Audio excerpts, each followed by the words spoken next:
क्या है आध्यात्म? दर्शन, चिंतन धारा, विद्या या संस्कृति की परंपरागत विरासत। आध्यात्म दर्शन यानी जीवन का शाश्वत सत्य। मानव जीवन से जुड़े शाश्वत सत्यों को जानिए और समझिए उपासक डॉक्टर सोहन राज तातेड़ से हमारे खास कार्यक्रम आत्मविज्ञान में। आत्मविज्ञान यानी सही दृष्टि, सही सोच। भाई और बहनों, मातृशक्ति को नमन। स्टूडियो में आपका हार्दिक स्वागत है, अभिनंदन, सत्कार है। आत्मविज्ञान साइंस ऑफ द सोल के अंतर्गत हम आपको सही दृष्टि, सही सोच, राइट विजन, राइट थिंकिंग के तहत आपके नकारात्मक भावों को तिरोहित करके उसकी जगह हम सकारात्मक भाव पैदा करते हैं। आपकी रॉन्ग बिलीफ समाप्त करके हम उसकी जगह राइट बिलीफ पैदा करते हैं। और ये सारा कार्य नए नए एपिसोड्स के माध्यम से किया जाता है। और ये इसलिए किया जा रहा है ताकि आप एक अच्छे इंसान बनो।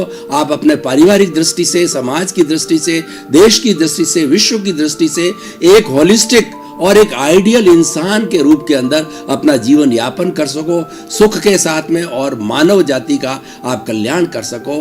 तो आज का हमारा बहुत ही सुंदर विषय है, एकदम दार्शनिक विषय है, वो है प्रारब्ध और पुरुषार्थ। भाई और बहनों, बहुत ही सुंदर विषय है।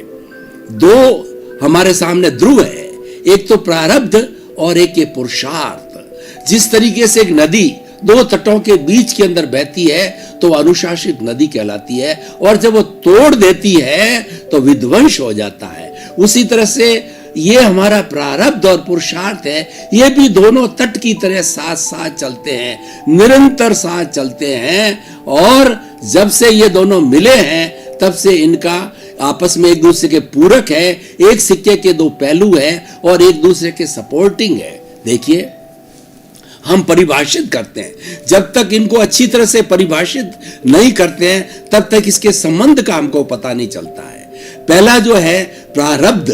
प्रारब्ध का मतलब उदय। मनुष्य कोई भी मन, वचन, काया से कोई भी प्रवृत्ति करता है तो उस प्रवृत्ति के साथ साथ में इस पूरे कॉस्मोस में से, इस ब्रह्मांड में से चतुस्पर्शी जो जड़ पदार्थ पुद्गल है, परमाणु है, उनको उस प्रवृत्ति के साथ में खींचता है। हर मन, वचन, काया की प्रवृत्ति के साथ में चतुस्पर्शी कर्म के परमाणु खींचे जाते हैं। और वो कर्म के परमाणु हमारे भीतर जो कषाय है, कार्बन शरीर है, लिंग शरीर है, कॉजल बॉडी है, उसके साथ में वो जाकर के जुड़ जाते हैं और ये कर्मों का बंधन कहलाता है।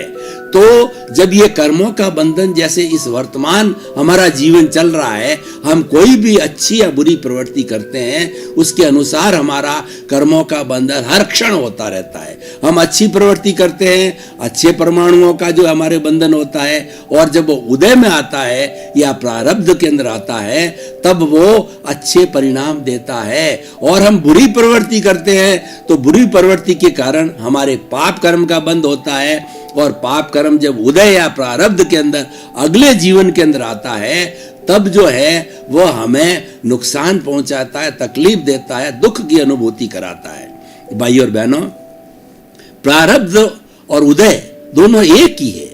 और इस जन्म के अंदर प्रारब्ध उदय चल रहा है, ये कॉज पिछले जन्म में दिए थे। हमने क्वेश्चन पेपर पिछले जन्म के अंदर क्वेश्चन पेपर को हम सॉल्व करके आए हैं, और इस जन्म में हमको रिजल्ट मिलता है। वो रिजल्ट जब जो हमको डिक्लेयर होता है उसको उदय कहते हैं, प्रारब्ध कहते हैं। ठीक इसी तरीके से जो है ये हमारी व्याख्या चलती है। इसलिए प्रारब्ध को या उदय को हम पूर्व जन्म में किए गए कृत्य के रूप में, उसके परिणाम के रूप के अंदर देखते हैं और परिणाम के रूप के अंदर जाना जाता है। तो कहने का अर्थ यह है कि व्यक्ति ने इस जीवन के अंदर जन्म लिया तो जन्म लेने से मृत्यु तक उसके बीच का जितना भी काल होता है वो जीवन काल कहता है।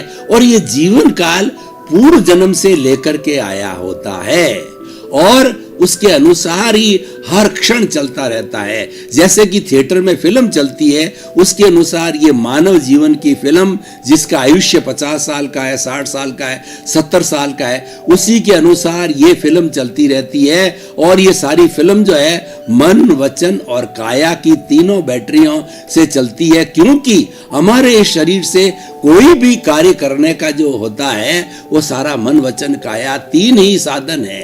मन के द्वारा हम चिंतन करते हैं, वर्तमान का चिंतन, और इसके साथ साथ में भूतकाल की हम कल्पना करते हैं, भूतकाल का हम जो है स्मृति करते हैं, और भविष्य काल की कल्पना करते हैं। ये मन से होता है, सारा चिंतन मन से होता है। और वचन के द्वारा मैं आपके सामने ये प्रवचन कर रहा हूं, तो ये वचन के द्वारा होता है। हमारा सामाजिक जीवन का, हमारे ग्रस्त जीवन का, या प्राणी मात्र के नहीं, जो हर प्राणी मात्र, मनुष्य मात्र का जीवन का संचालन, इंटरेक्शन जो होता है वह वाणी के माध्यम से होता है, वह वचन के माध्यम से होता है। और शरीर के द्वारा सब कार्य किया जाता है। तो अगर मैं शरीर को यहाँ लेकर के नहीं आता तो कैसे प्रवचन देता? कोई भी व्यक्ति बिना शरीर के कोई भी कार्य नहीं कर सकता है।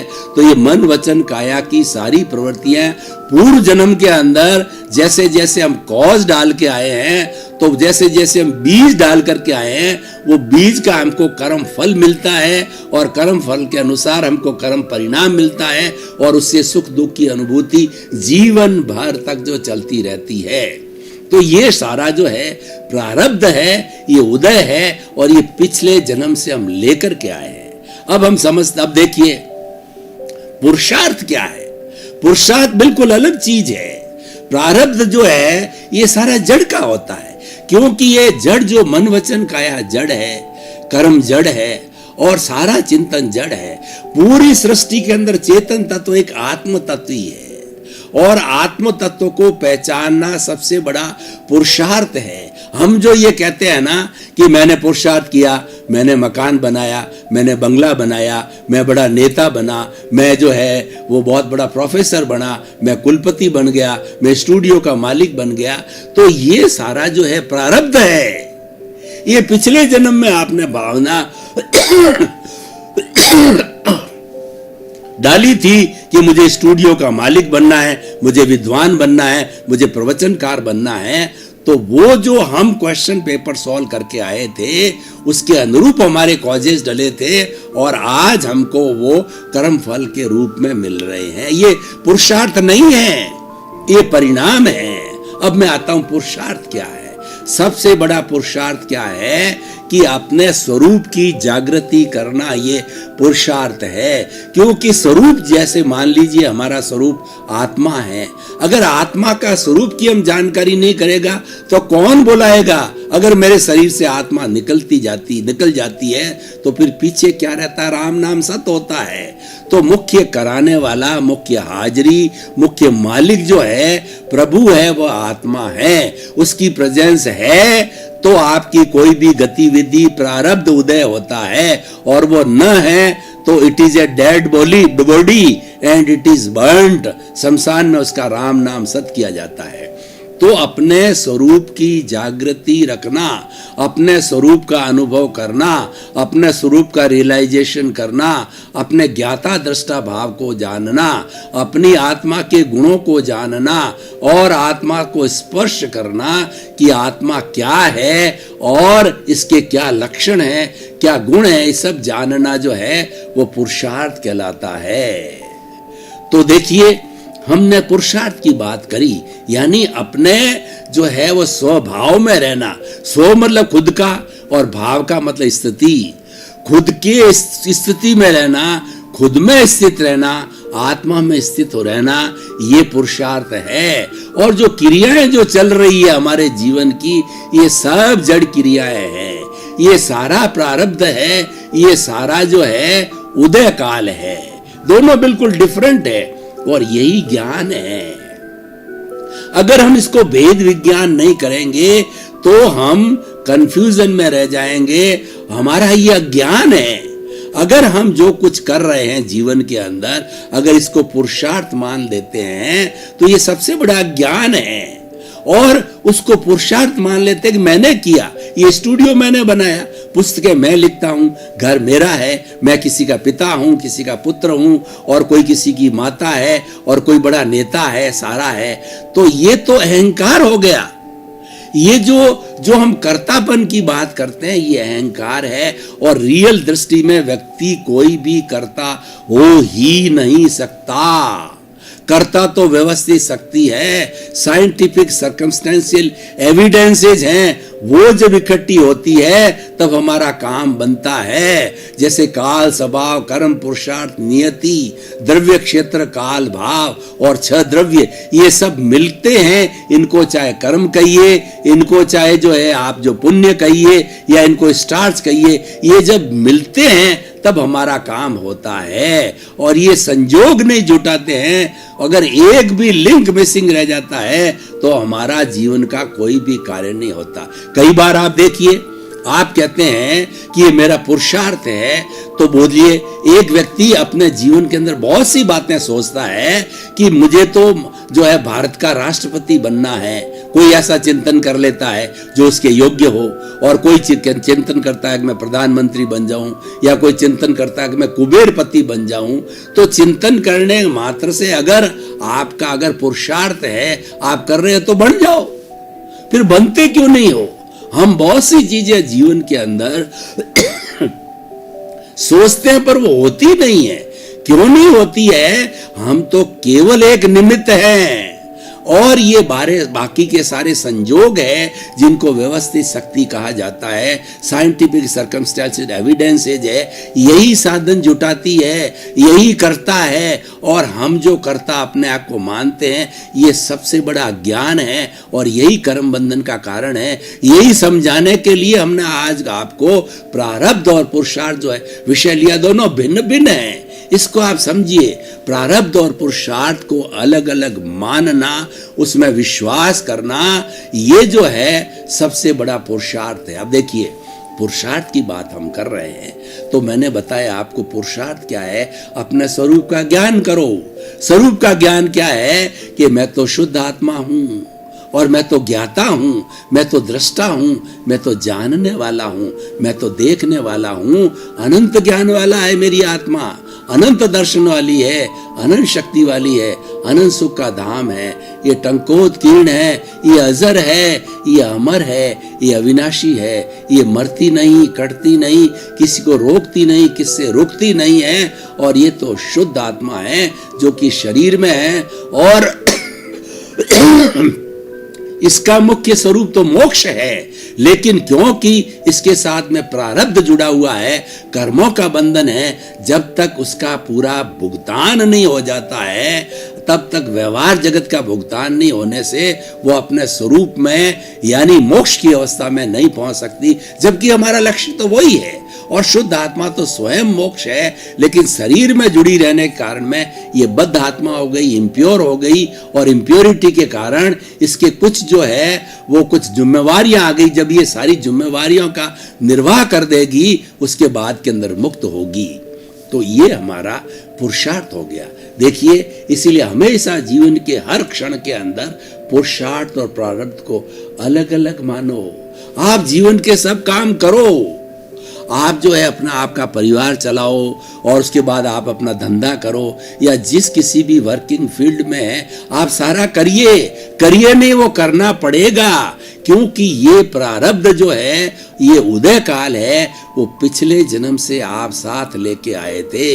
पिछले जन्म में आपने जो कॉज डाले, जैसा क्वेश्चन पेपर सॉल्व किया है, उसका रिजल्ट, उस कॉज का, उस कर्म बीज का ये कर्म फल, ये जीवन है। और ये उससे कर्म फल से परिणाम मिलता है, और कर्म परिणाम से हमको सुख दुख की जीवन भर अनुभूति रहती है। सुख दुख के तराजू के अंदर हम झूलते रहते हैं जीवन भर।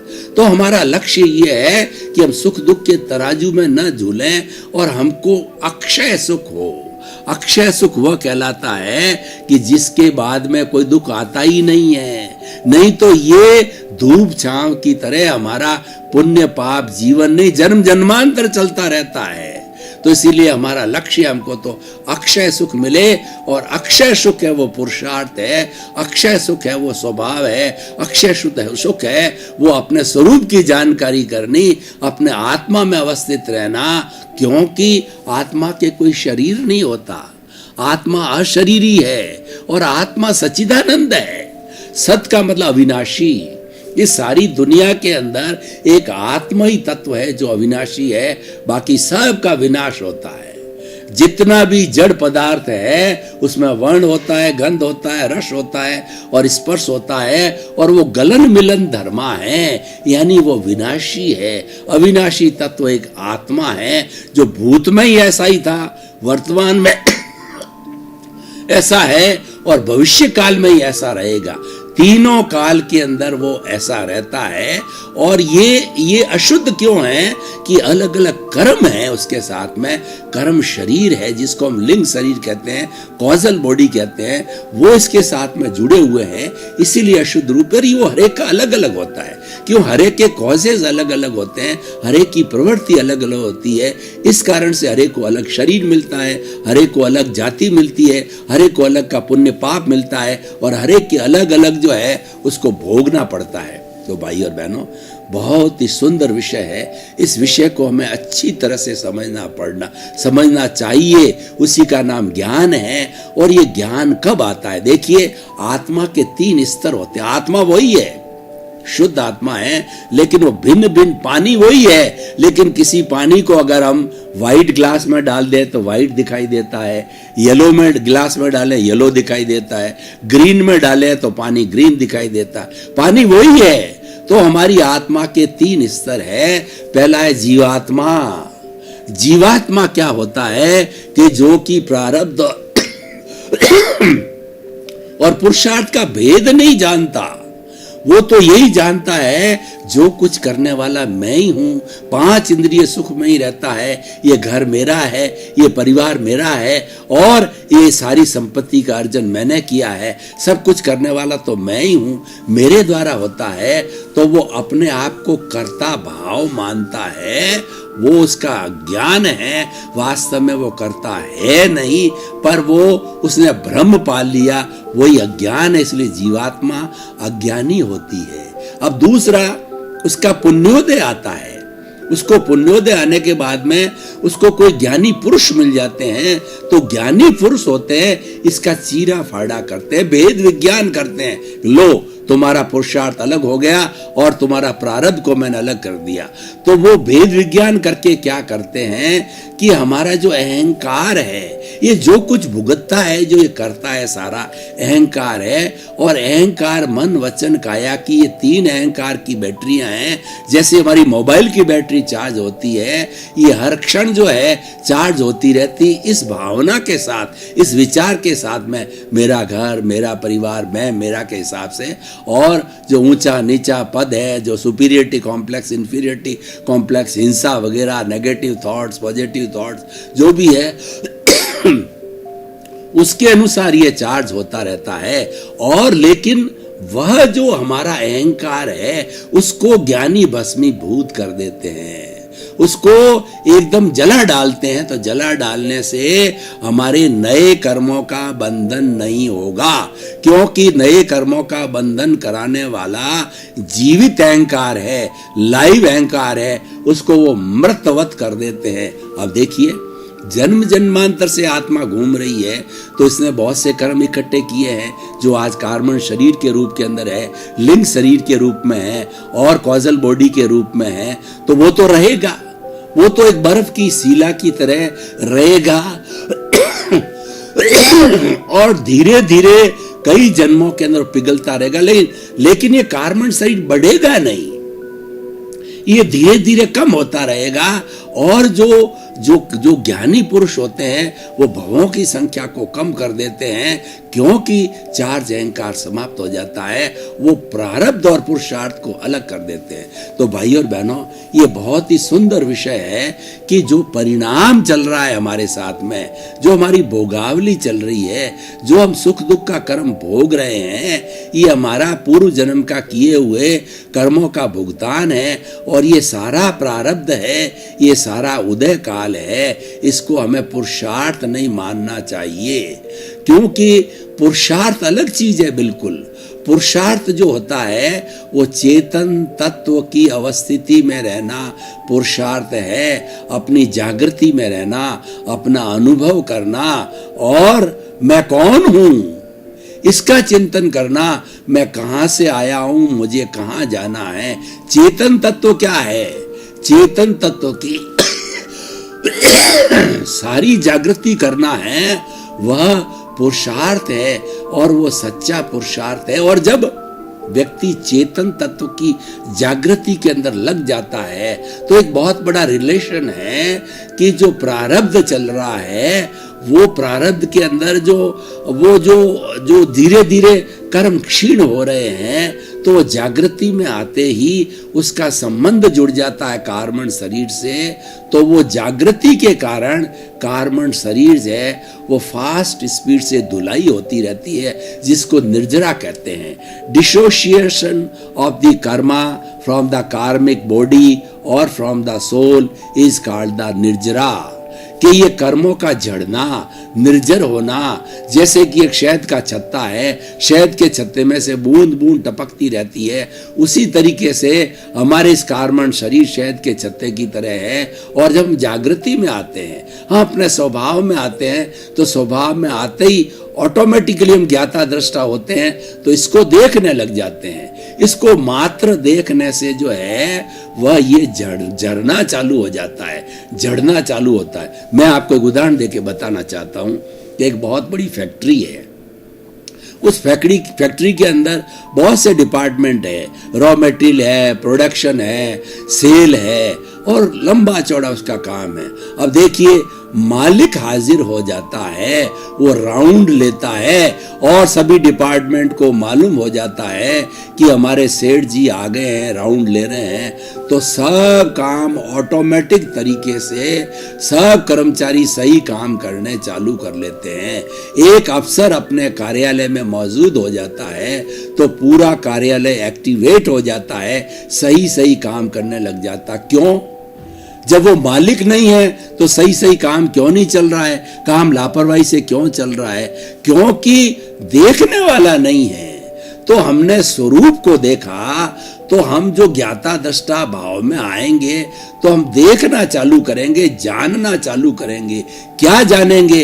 अपनी कर्म प्रकृति को, सीधा अपने कार्मण शरीर को देखेंगे कि कितने कितने कर्म बंधे हुए हैं। भाई और बहनों, आपका बहुत बहुत धन्यवाद।